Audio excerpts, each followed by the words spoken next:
오늘 전 여러분과 함께 순복음의 중심 메시지 이런 제목으로 하나님 말씀을 나누겠습니다. 우리 지난 주일에 순복음교회 근간이 되시고 근본이 되시는 우리 조윤희 목사님이 하나님 부르셔서 천국으로 가셨습니다. 저도 조윤희 목사님의 장례 설치에 매일 참석했습니다만 참 하나님이 쓰시는 귀한 일꾼이고 또 수백만 명이 예수를 믿게 되어서 저는 이렇게 생각합니다. 20세기 말 전후로 바울과 같이 크게 쓴 인물이 아닌가 그런 생각을 하면서 하나님의 역사가 또 이 순복음교회 영향을 미쳐서 저도 순복음 이 교회를 담임하고 있고 또 전세계 오순절 교단에 굉장한 영향을 미친 분이 조윤희 목사님 아닌가 그런 생각을 합니다. 아마 한국교회 목회자들 중에서 순복음 조윤희 목사님의 은혜를 입지 않았던 목사님이 없을 정도로 많은 영향력을 미쳤고 또 제가 강남의 소망교회나 광림교회를 이렇게 방문했을 때도 보면 많은 분들이 순복음교회였다는 것을 말하면서 순복음교회 교인들이 곳곳마다 흩어졌어요. 그래서 많은 교회가 세워졌습니다. 종종 조윤희 목사님에게 교회 목사님 아니 이렇게 교인들이 내적 신앙이 성장돼야지 어떻게 이렇게 예수만 믿으면 되냐 그런 말씀을 비난을 많이 들었습니다. 그때마다 조윤희 목사님 말씀하시기를 물에 빠진 사람을 건지는 게 중요하지 건지는 사람에게 옷을 입히고 또 머리를 다듬어주고 정상적으로 모습을 일으키는 게 중요하냐. 나는 한 사람 한 사람 건져내어서 그 사람을 옷 입혀주고 정상적으로 살게 하는 일이 아니라 나는 수많이 빠져서 주하는 지옥에 갈 사람들을 일단 건져내는 게 내 사명이다.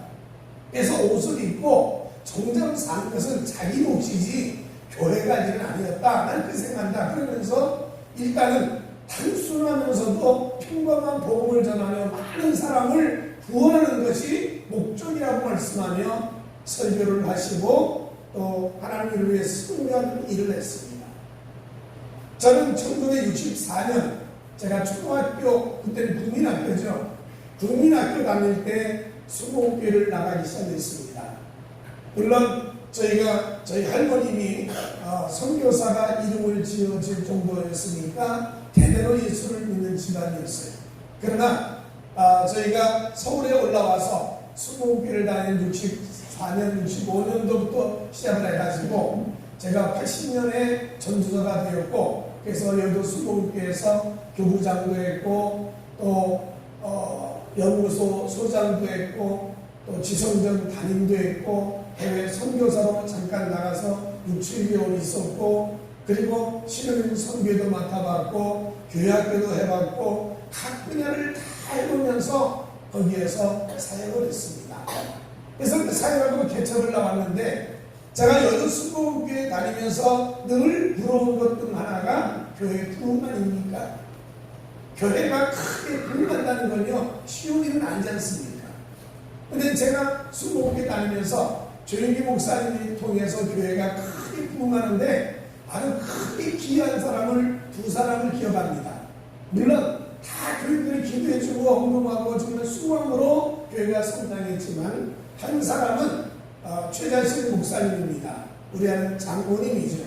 이 최자실 목사님이 조윤희 목사님에서 허구날 금식하고 또 조윤희 목사님을 보호하기 위해서 특별히 노력했던 분 중에 하나가 최자실 목사님입니다. 그리고 또 한 사람은 차일성 장로님이십니다. 이분은 서울 부시장 하시면서 서대문 순복음교회가 여의도로 옮길 수 있도록 부지를 알선해주고 이전하게 도와주신 분입니다. 그런데 그분이 단순히 교회 이전만을 위한 것이 아니라 해외 선교를 아주 적극적으로 지원해 주신 분이에요. 그래서 조윤희 목사님이 영어를 할 수 있었지만 외국 교회를 잘 모르지 않습니까? 근데 이 찰석 장로님이 전화해서 한국에 대단한 주의종이 있으니까 부흥회 한번 하십시오. 모든 경비는 우리가 내립니다. 부담 없이 부흥회 하세요. 그래가지고 최석 장로님이 조 목사님의 부흥의 비행기값부터 시작해가지고 모든 숙소비를 다 책임을 지셨어요. 그래서 이 교회에서 부흥의 은혜를 받으면 또 다른 교회 소개해달라 해서 거기도 가서 부흥회하고, 그래서 부흥회를 다니는 동안에 심지어 어느 정도까지 배려를 했냐면, 조 목사님하고 차이석된 두 분이 해외가 부흥회할 때 호텔에 숙소를 잡으면 그 숙소에 조용히 목사님 방을 잡고 차이석단이 방을 잡으면 둘이 방을 바꿔 잤다는 겁니다. 왜냐하면 밤중에 조용히 목사님을 알기 때문에 눈을 뜨고 잠을 못 자게 할까봐 이름을 이 방을 바꿔서 자면서까지 조용히 목사님을 보호하면서 해외 선교를 주도적으로 이끄신 분이 차이석장입니다. 그래서 국내는 최자실 목사님이라는 분이 모든 교회 국내 사역을 도와줬고, 또 해외는 차이석 장로님이 해외를 도와주면서 선교하기 때문에 두 분의 영향으로 교회가 굉장히 성장했다고 생각합니다. 물론 교인들의 기도와 헌신이 있었기 때문에 가능했지만, 그러나 그 어려운 위기를 잘 극복할 수 있도록 두 분이 큰 힘이 되었어요. 그래서 역시 조용히 목사님은 설교 아닙니까? 설교를 참 잘하셨다라고 생각이 듭니다. 아마 누구나 다 인정할 겁니다. 어떻게 보면 조용히 목사님 설교는 분더덕이 없이 잔소리 없이 있지만 깨끗하고 깔끔하게 설교하시는 분이 조용히 목사님이라고 봅니다. 그래서 그 설교를 할 때마다 참 은혜가 되고 그것이 삶의 기적들을 하기도 하고 변화도 일어났었습니다. 제가 영어로 수장을 하면서 조용히 목사님을 한번 대독하면서 이런 질문을 했어요. 목사님 설교를 참 우리가 은혜롭게 듣고 있는데 저도 설교를 잘하고 싶습니다. 저에게 설교하는 방법을 좀 말씀해 주세요. 그랬어요. 어떻게 설교를 잘할 수 있습니까? 그랬더니 조용히 목사님이 웃으면서 얘기하는 말씀이 설교는 말을 잘하는 발견이라고 해서 설교를 잘하는 것도 아니고, 말이 어눌하다고 해서 설교를 못하는 것도 아니세요. 설교는 은사로 하는 거야 그러시더라고요. 여러분, 은사라는 게 뭔지 아시잖아요. 천부적인 재능 아닙니까? 사람마다 아무리 배우는 기술이 좋았다 할지라도 천부적인 은사 앞에, 이 재능 앞에는요 닦을 수 없는 거 아닙니까? 그래서 목사님 말씀하기를 설교할 때 은사로 해야 되는데, 은사는 설교가 내가 좋아야 돼. 내가 하면서 막 즐거워야 되고, 내가 정말 설교를 하고 싶고, 설교를 1시간 하든 2시간 하든 마음에 큰 부담 없이 즐겁게 하는 게 은사야. 그렇게 말씀하시더라고요. 그러니까 조용히 목사님의 설교를 들으면 물론 내적으로의 하나님의 음성을, 하나님 뜻을 전달하는 내용이겠지만, 설교를 듣고 나면 안에 설교 들으면서도 야, 참 하나님 나에게 말씀하는 것 같구나. 그 말씀이 여러분 예배 끝나고 기억이 되기도 하고 생활의 기적도 나타나요. 그러니까 조용히 목사님의 설교는 은사로 하면서 하나님의 역사가 넘치는 축복의 설교였다는 거죠. 이게 저도 늘 하나님 저도 설교를 은사로 좀 하게 해주세요. 그래서 근데 조용히 목사하고 저하고 이 차이가 있다는 조 목사님은요, 말의 달변이세요. 말을 똑같은 말에도 얼마나 잘하는. 옛날에 조 목사님이 그런 말씀하더라고요. 학생 때 얘기들을 아이들하고 하고 있으면 재밌게 얘기를 듣는데요. 나중에 이제 나 할 얘기 다 했어 그러면 애들이 뭐냐면, 야, 거짓말을 만들어서도 얘기 좀 해달라 그런답니다.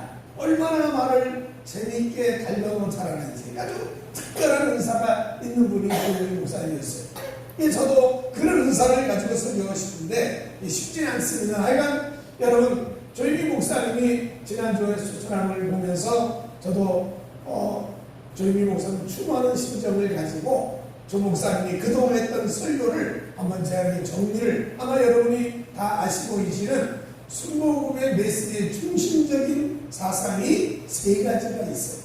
이 세 가지 말씀을 같이 나누면서 조용히 목사님의 그 은혜가 우리도 임하고, 또 저도 목회를 하면서 제 설교의 많은 부분이 조용히 목사님에게 은혜를 받았기 때문에 그분의 메시지가 내 안에 숨어 있어요.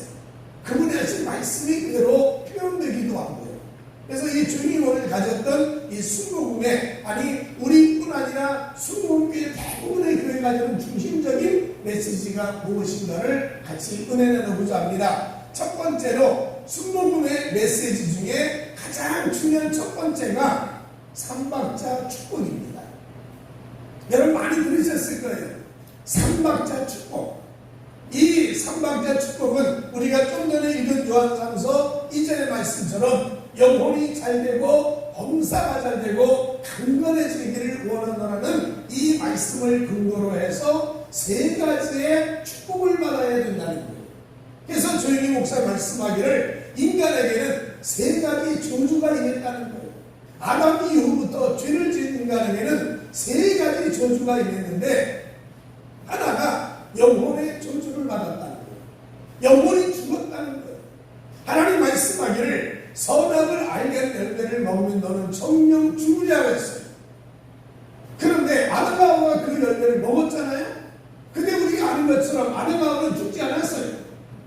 그리고 성경이 말하기를 아담은 몇 년을 살았냐? 930년을 살았다는 거예요. 엄청난 세월을 살았는데 뭐 죽긴 왜 죽은 겁니까?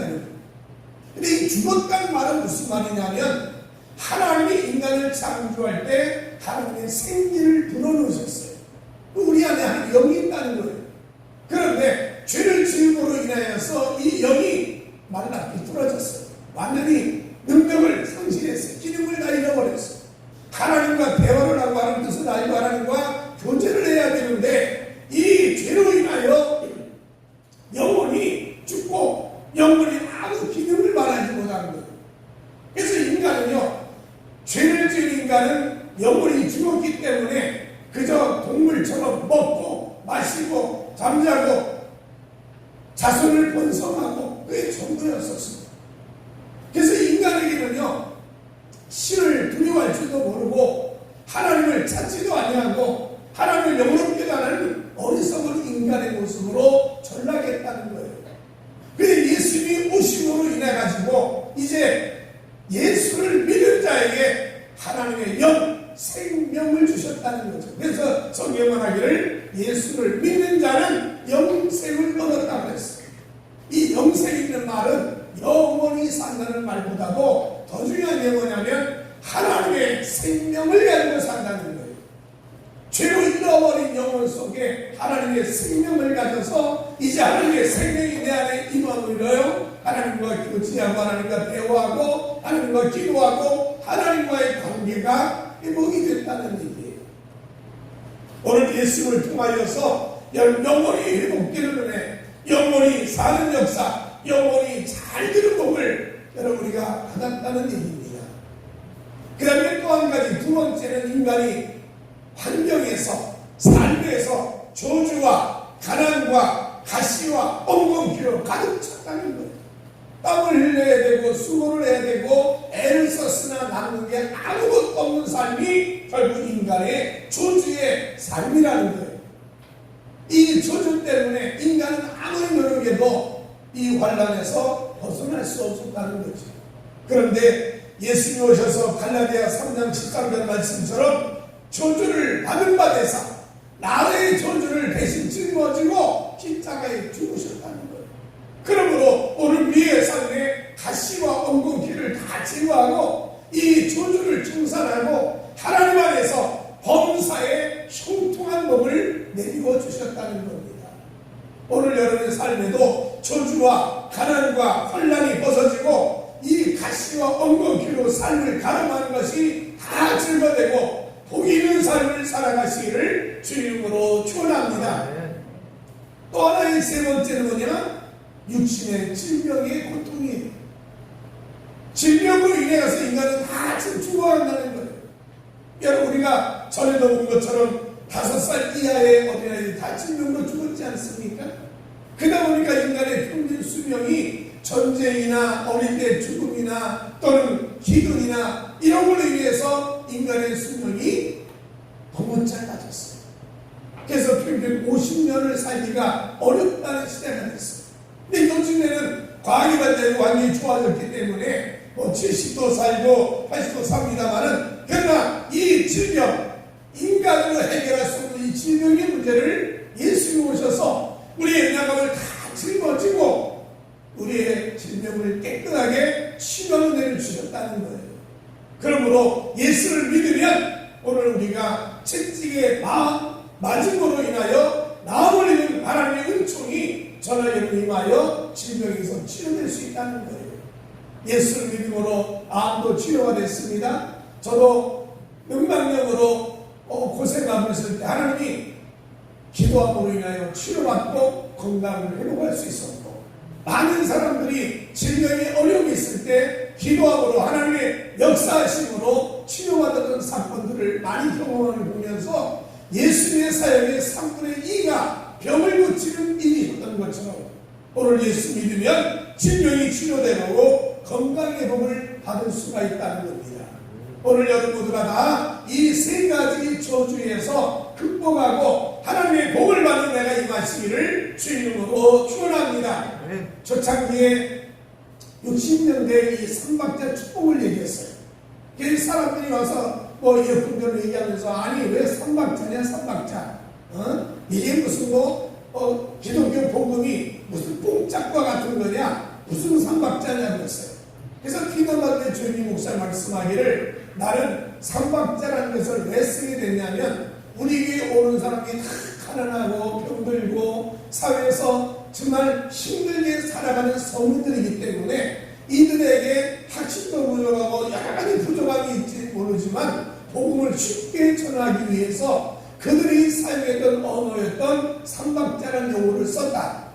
그래서 복음을 서민들에게 전하기 위해서 나는 삼박자라는 용어를 썼으니까 비난하지 말라는 그런 답변을 한 것을 그때 저희가 알고 있습니다. 그래서 조용히 목사 60년대에는 정말 전쟁 이후에 가난하고 어렵고 잘 살아보세 그런 과정 속에 삼박자 축복을 전하면서 많은 분들에게 생명과 은혜와 축복을 베풀어 주셨어요. 그다음 교회가 부흥이 됐습니다. 많은 교회가 숫자가 늘어나고 몇만 명 되고 10만 명 되고 그러면서 70년대 여의도로 옮기고 그리고 80년대에 가서 두 번째 주제가 나왔어요. 그게 뭐냐면 오중복음입니다. 초창기는 삼박자 축복을 강조했었는데 거의 80년대 들어서면서부터 이제 축복을 많이 받았는데 신앙의 뿌리가 없다. 아까 얘기한 것처럼 수동교회는 물속에서 건지는 역할하는 것이지 무슨 옷을 입히고 또 생각을 가리키고 교육하는 데 목적이 있는 게 아니라 그런 목적을 가졌던 것처럼 사람이 예수를 많이 믿고 수많았지만 신앙에 뿌리가 없다. 그런 얘기를 많이 들다 보니까 80년대에 중심적으로 전했던 메시지가 이제 오중복음입니다. 이 오중복음을 전하면서 신앙인의 확신이 있어야 된다는 거, 이제 신앙의 뿌리를 내려야 된다. 그 신앙의 뿌리를 내리는데 5가지가 필요하다고 했습니다. 첫 번째가 뭐냐면 구원의 복음. 예수를 믿으면 반드시 구원받는다. 행위로 구원받는 것이 아니라 믿음으로 구원받는다. 예수를 믿음으로 인하여서 우리는 구원을 받고 하나님의 자녀가 되고 하나님이 은혜를 주시는 축복받을 수 있는 의인이 될 수 있다. 그래서 구원의 복음, 거듭남의 복음을 강조했어요. 여러분 모두가 다 예수 믿으면 구원받는 걸 믿으시기를 주님으로 축원합니다. 두 번째가 뭐냐면 성령 충만의 복음입니다. 예수님 떠나면 명령하시기를 성령을 받으라 했기 때문에 누구든 이 성령으로 충만함 받아야 된다는 거예요. 성령이 오시면 우리를 진리 가운데 인도하고 성령이 오시면 기도를 하게 하게 되고 성령이 오시면 감사하게 되고 성령이 오시면 전도하게 되고 성령이 오시면 하나님의 사람으로 살아갈 수 있는 인도를 받는다는 겁니다. 저도 성령교를 다니면서 어린 때를 보냈습니다만 순복교에 왔더니 조용히 목사님이 계속 말씀하기를 성령을 받아라 성령 받아라 말씀하더라고요. 그래서 그 말씀을 들으면서 제가 중학교 1학년 때 겨울에 입학하기 전에 중학생을 부흥회를 그 부흥회할 때 제가 마지막 날 성령을 받았어요. 기도를 한참 하고 하나님 나에게 성령 충만하라고 중학교 1학년 이제 6학년 끝나고 1학년 들어가기 전에 기도를 막 하는데 위에서 갑자기 나가면 불덩어리가 떨어지더라고요. 그냥 가슴이 막 타듯이 뜨거워지고 온몸이 막 불같이 뜨거워지고 입에서 방언이 나오고, 그러면서 중학교 1학년 때 성령 받고 나서 그 다음부터 하나님을 향한 사랑이 가득 차고, 아마 여러분 숨게 그러면요, 저 마포 한강대교를 걸어다니는 일이 수없이 많았어요. 매일 주일날 예배드리고, 그리고 나서 헌금을 다 주머니가 다 털어놓고 버스비가 없어가지고 신촌까지 걸어온 일이 한 달 있었어요. 하나님 은혜가 얼마나 감사한지. 저희 아버님도 신학을 하셨습니다만 저희 아버님이 늘 하는 말이 목사는 배고프다, 목사는 배고프다, 목사는 힘들어, 목사하지 마. 그게 저희 아버님이 하는 얘기였어요. 그래도 불구하고 제가 성령 충만한 이후에 마음속에 하나님 제가 목사하겠습니다. 내가 주님에서 인생을 바치겠습니다. 그리고 서울 아버지가 주의 종이 됐어요. 성령으로 충만하다는 얘기는 정말 사람을 새롭게 만드는, 신앙의 사람을 만드는 계기가 되기도 한다는 거예요. 그래서 예수 명령대로 오직 성령을 받아라 말씀, 성령을 받아야 된다는 거예요. 그 다음에 세 번째 복음이 뭐냐면 치유의 복음입니다. 하나님 모든 병을 치유하신다는 거죠. 예수님이 행하신 일 중에 3분의 2가 병을 고치고, 안질병 일으키고, 손 마른 사람 손을 펴주고, 또 문둥병 환자 치료하시고, 불치병이라는 병들을 다 고치는 것처럼 오늘도 주님은 우리를 치유하신 하나님으로, 여러분이 성령 말씀 중에 많은 치유의 말씀이 있다는 거죠. 오늘 예수 믿으면 오늘 여러분 병이 치료되기를 주 이름으로 축원합니다. 이 치유의 복음을 믿어야 된다는 거예요. 그 다음에 네 번째가 뭐냐면 축복의 복음. 하나님은 우리에게 복을 주신 하나님이라는 거예요. 여러분 가족 예배 여러분 읽으시면 제일 먼저 제가 민수기 6장 14절 이야기했었는데, 여호와는 복 주기를 원하시며 지키시기를 원하며, 여호와는 평강 주기를 원하시며, 여호와는 은혜를 베풀기를 원하시는 말씀을 우리가 제일 먼저 하자고 해서 제가 써놨는데, 하나님은 우리에게 복을 주신 분이라는 거예요. 부모가 자식이 잘 되기를 원해서는 자기의 삶을 크게서라도 도와주는 것처럼 하나님은 하나님 백성들이 복을 받고 풍성하고 창대해지기를 하나님 원하신다는 거예요. 그러므로 하나님이 저주를 담당하심으로 인하여 우리의 삶에 복을 주신 하나님이기에 여러분 축복에 대한 믿음을 가지라는 거예요.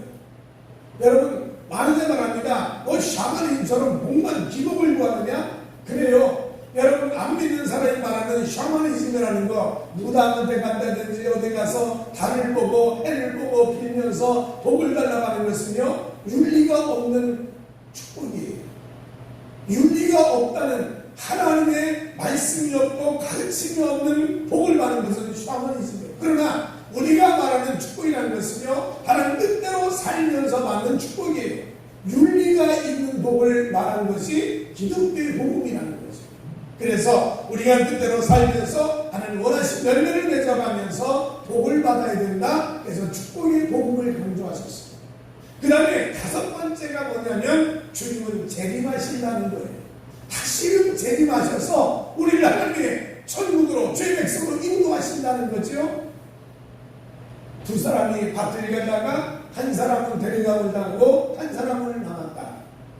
한 사람이 맷돌 가다 하나 올라가고 남았다. 주님이 재림하시면 믿음으로 살고 어렵게 사는 백성들을 반드시 천국으로 인도하신다는 거예요. 만약에 주님이 우리가 사는 세대에 안 오신다면 내가 주 앞에 영광스러운 모습으로 가서 만날 것인데, 여러분 재림에 대한 믿음을 가지고 우리의 삶을 준비하며 거룩하게 바르게 살아가야 됨을 우리는 살아야 된다는 거죠. 그래서 이 오중복음이라는 5가지를 말하고 있어요. 구원의 복음, 성령 충만의 복음, 치유의 복음, 축복의 복음, 그리고 재림의 복음, 이 5가지의 중심적인 복음을 내가 믿고 살아야 된다는 거예요. 이 믿음이 흔들리면 넘어진다는 거예요. 오직 예수로만 구원받고 성령 충만해야만 하나님의 사랑으로 인도받으며 승리할 수 있고, 내가 인생을 살면 병을 하나님이 깨끗하게 고친 치유의 하나님이시고, 나로 하여금 인생을 풍요롭게 살도록 역사하신 하나님, 좋으신 아버지가 우리 하나님이시고, 내가 마지막 주 앞에 설 날까지 주님이 재림하시거나 아니 내가 주 앞에 가더라도 이 재림에 대한 확신을 가지고 살아야 된다. 이 5가지의 복음이 내 마음속에 깊이 뿌리지 않고 인하여 흔들리지 않고 요동하지 않는 신앙을 가져야 된다. 이것이 80년대 초부터 시작해서 조 목사님의 주 설교 내용이셨어요. 우리도 이 오중복음의 뿌리를 깊이 내려서 굳건한 신앙으로 살아가는 여러분 되시기를 주의 이름으로 축원합니다. 조영희 목사님의 이 오중복음은 십자가 중심의 복음이에요.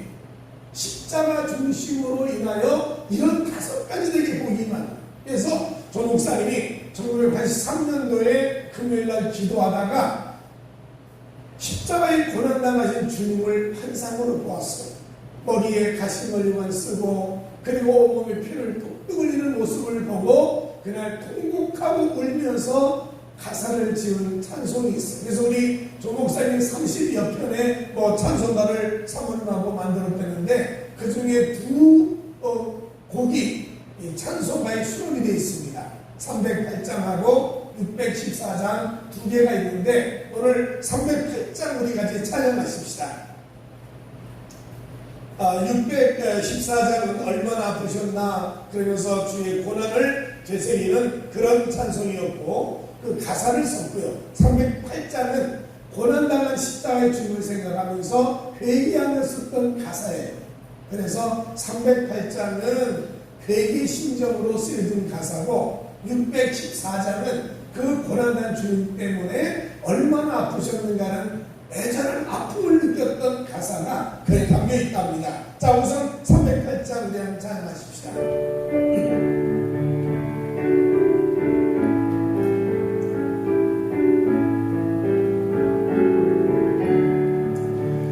내 평생 살아온 길 돌아보니 얼마나 자우마다 모두 죄뿐이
살면서 내가 사는 걸음걸음마다 죄밖에 없습니다.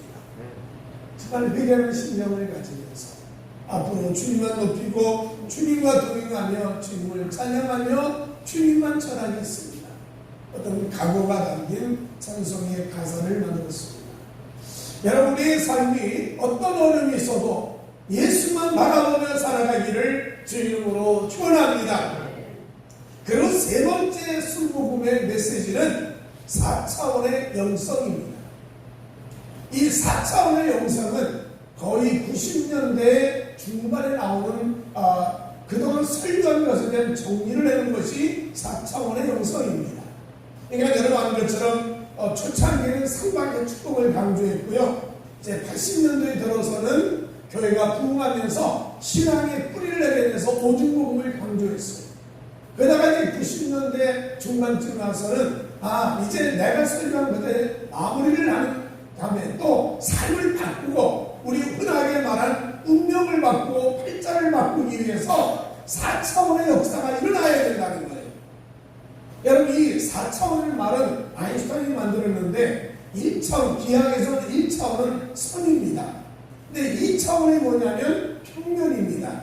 3차원은 입체입니다. 높이와 넓이와 길이가 있는 이 3차원의 입체적인 모습이죠. 그리고 4차원은 1차원, 2차원, 3차원을 넘은 모든 걸 다 포함한 시공간을 초월한 새로운 단계를 4차원이라고 얘기했어요. 그래서 이것을 우리 신앙인도 보면 그래서 인간이 삶을 살며 태어나서 먹고 마시고 자고 일하고 끝나는 1차원적인 삶을 이제 2차원적인 삶으로 3차원의 신앙이 이렇게 성장해가는 과정 속에 운명을 변화시키고 삶을 바꿀 수 있는 힘 있는 4차원이 있어야 된다. 왜? 하나님은 4차원이라는 거예요. 하나님은 영이잖아요. 눈에도 안 보이고 손에 잡히지도 않는 영의 존재라는 거예요. 이 영이라는 존재가 4차원인데 이 4차원이 3차원, 2차원, 1차원을 지배하듯이 이제 우리도 영적인 4차원의 신앙이 되어서 3차원의 먹고 마시는 삶, 인간의 삶을 다스리고 끌어가야 되겠다는 거예요. 그래서 이 4차원의 가장 중요한 요소가 4가지가 있는데 이 4가지 4차원 영적 능력이 삶을 지배하고 운명을 바꾸고 인생을 뒤바꾼다는 거예요. 이 4가지 요소가 뭐냐면 늘 설교했던 것처럼 첫 번째가 생각이라는 거예요. 이 생각이 삶을 바꾼다는 거예요. 그렇지 않습니까? 이 생각의 4차원, 이 상상력이라는 것이 현실로 나타난다는 것이요. 여러분이 너희처럼 SF 영화를 보거나 또는 여러분 과학 공상 영화를 보게 되면 상상자 했던 모든 것들이 지금 현실로 나타나잖아요. 감히 어떻게 비행기를 연산해 있겠어요? 수백 톤의 그 놀라운 무게를 가진 비행기가 하늘을 수십 시간 날아간다는 대단한 것 아닙니까? 이런 그 상상했던 생각이 현실화된다는 거예요. 그러니까 하나님도 생각 속에서 일하시는 하나님이기 때문에 우리의 생각, 영적 생각으로 인하여 삶을 바꿀 수가 있다는 거예요. 만약에 영적 생각이 없으면 절대로 열매를 맺을 수 없다는 거예요. 그래서 이 하나님이 주신 영적 생각으로 충만해져야만 운명을 바꾸고 역사를 바꿀 수 있다는 이 4차원의 가장 중요한 요소가 바로 생각이라는 거예요. 두 번째가 뭐냐면 믿음이라는 거예요. 사람은 믿음으로 이 세상이 영위해 간다는 거예요. 믿으니까 부모가 사는 거고요. 믿으니까 부모 자녀 또 사회 모든 조직은 믿음으로 이루어진다. 예수님이 말씀한 것처럼 내 믿음대로 될지어다 라고 한 것처럼 믿음이 역사를 만든다는 거예요. 그래서 4차원의 아주 중요한 요소 중 하나가 두 번째가 믿음이라는 거예요. 그 다음에 세 번째가 뭐냐? 꿈이라는 거예요. 꿈.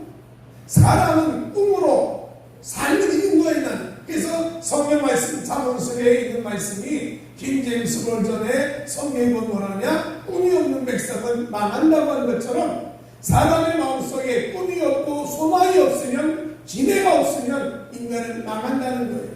그래서 하나님도 뭘 주냐? 꿈을 주신다는 거예요. 아브라함에게 꿈을 주셨고 이삭에게 꿈을 줬고 성경의 많은 사람에게 이 꿈, 비전을 주셨다는 거죠.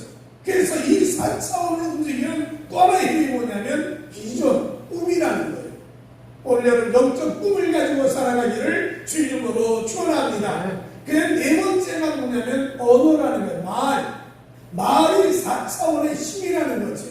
그래서 이 말이 삶을 이끄는 능력이라는 거예요. 여러분 아는 것처럼 아마 제가 이럴 겁니다. 여러분 저도요 100억을 벌 겁니다. 그랬어요. 그러면 여러분 그럴 거예요.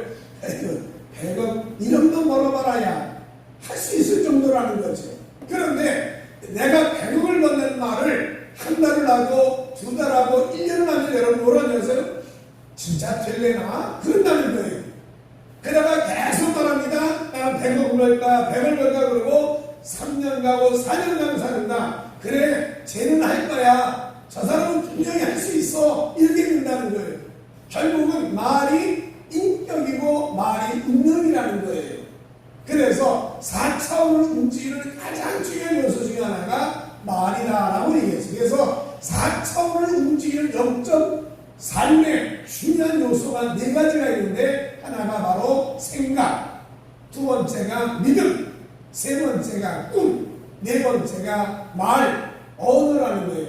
이 네 가지를 통해서 운명을 바꾸고 인생을 바꿔야 된다는 거예요. 그래서 부정적인 말 하지 말고 꿈을 꾸더라도 축복의 꿈을 꿔야 되고 그리고 항상 믿음을 고백하면서 안 믿는다는 것도 믿음이지만 된다는 믿음을 가져야 된다는 거예요. 그리고 내 마음속에 생각 소리가 드는 이 하나님의 말씀에 의한 비전과 말씀에 대한 능력을 의지한다면 구체화될 수 있다는 거죠. 그래서 이 4차원의 영성을 가지고 운명을 바꾸고 인생을 바꾸며 살아가야 된다라고 가르쳤다는 거죠. 그래서 이 조 목사님의 큰 세 가지 틀을 말한다면 바로 삼박자 축복. 50년대부터 60년대, 70년대까지 계속해서 축복만 말했어요. 삼박자 축복을 받아야 된다. 삼박자 축복을 얻어야 된다. 제가 연구소에서 조용희 목사님 책을 한 50여 번 썼습니다만은 그 책의 내용의 중심도 바로 이거였어요. 삼박자 축복이었어요. 게다가 80년대 들어서면서 나왔던 얘기가 아까 그 오중 복음입니다. 그래서 5가지 복음에 확신을 가져야 된다. 신앙의 뿌리를 내려야 된다. 그래서 거듭난 구원의 복음, 성령 충만의 복음, 그리고 치유의 복음, 그리고 축복의 복음, 재림의 복음의 5가지를 우리가 항상 신앙의 근간으로 삼고 흔들리지 말아야 된다. 그리고 90년대 들어서면서 거의 이제 4차원의 영성을 강조하시면서 2000년대 초까지 4차원 인생을 뒤바꾸고 운명을 뒤바꿀 수 있는 4차원의 영적 삶이 이루어져야 된다. 그 영적 삶의 가장 중요한 네 가지가 상상력을 가질 수 있는 생각, 그리고 믿음, 그리고 꿈, 비전을 가져야 되고 마지막 네 번째는 언어, 말을 잘해야 된다. 그래서 이 네 가지의 요소를 인하여 운명을 바꿔야 된다고 얘기하면서 신앙의 많은 요소, 수많은 교인들이 복을 받았고 변화가 일어났고 수많은 교인들 마음속에는 새 역사를 만드는 축복이 됐습니다. 여러분 우리도 조 목사님이 떠나셨습니다마는 그러나 이 조 목사님들 가졌던 세 가지의 중심적인 설교 내용을 한번 되새김하면 제가 설교할 때도 조 목사님 이 세 가지의 중심 메시지가 그냥 계속 스며 있어요. 왜? 그분에게 배웠고 그분을 위해서 살았고 그분을 위해서 책을 쓰기 위해서 정말 설교를 수없이 읽어봤고요. 그러다 보니까 이것이 중심이 됐는데 우리 모두 함께 이 조용희 목사님의 정말 시대적인 큰 별이라고 얘기하며 거장이었던 목사님의 메시지가 저나 여러분이 함께 스며들면서 큰 역사를 만들고 복을 받는 삶이 되시기를 주 이름으로 축원합니다. 기도하겠습니다. 하나님 주께서 우리에게 주신 이 순복음의 메시지 물론 다른 교단과 많은 분이 가진 메시지가 있지만 우리 주님 목사님을 통해 주셨던 이 메시지가 우리 교회와 순복음교회의 중심적인 메시지가 되었는데 하나님 간절히 바랍니다. 우리 교인들 영혼이 잘되고 범사도 잘되고 강건한 복을 받게 하여 주옵소서. 하나님 신앙생활에서 굳건한 복음의 뿌리가 내리게 하여 주셔서 구원의 복음, 성령 충만의 복음, 치유의 복음, 축복의 복음, 재림의 주님의 복음에 대한 변함없는 확신과 믿음과 진리로 살아가게 하여 주옵소서. 오늘도 우리 인생을 바꾸고 운명을 바꾸고 발전을 바꿀 수 있는 4차원의 영적 능력을 가지게 하여 주셔서 생각과 그리고 믿음과 꿈과 언어를 통해서 말을 통해서 새 역사를 만들어가는 하나님 백성들로 우리를 축복하여 주옵소서. 하나님, 우리 모두가 다 하나님 역사를 이루게 도와주시고 기적을 보게 하여 주시고 복을 받는 성도들 되게 하여 주옵소서. 예수님 이름으로 간절히 기도하옵나이다.